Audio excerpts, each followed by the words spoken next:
بسم الله الرحمن الرحيم. ومن المؤمنين رجال صدقوا ما عاهدوا الله عليه فمنهم من قضى نحبه ومنهم من ينتظر وما بدلوا تبديلا. أنا الملازم أول غياث وليد الجمعة قائد كتيبة أبو الوليد يعلن عن تخريج أول دورة من مقاتلين الجيش الحر لواء أحرار العاصي في مدينة القصير من الشباب المتخلفين عن الخدمة الإلزامية في الجيش الأسدي بعد خضوعهم لتدريبات خاصة وتجهيزهم على أعلى المستويات بعون الله تعالى للدفاع عن هذا الوطن وهذا الشعب العظيم من عصابات الأسد وأذنابه بإذن الله، ومستعدون لتقديم أرواحنا ودماءنا فداء لهذا الوطن الصامد، والله ولي التوفيق. الله أكبر. الله أكبر.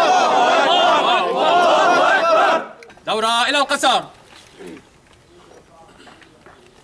أقسم بالله العظيم. أقسم بالله العظيم. أقسم بالله العظيم. أقسم بالله العظيم. أقسم بالله العظيم. أقسم بالله العظيم. أن نستمر في ثورتنا. أن نستمر في ثورتنا. وأن ندافع عن أرضنا وشعبنا. وأن ندافع عن أرضنا وشعبنا. ضد هذا النظام الغاشم. ضد هذا النظام الغاشم. والله على ما نقول شهيد. والله على ما نقول شهيد. والله على ما نقول شهيد. والله على ما نقول شهيد. والله على ما نقول شهيد. والله على ما نقول شهيد.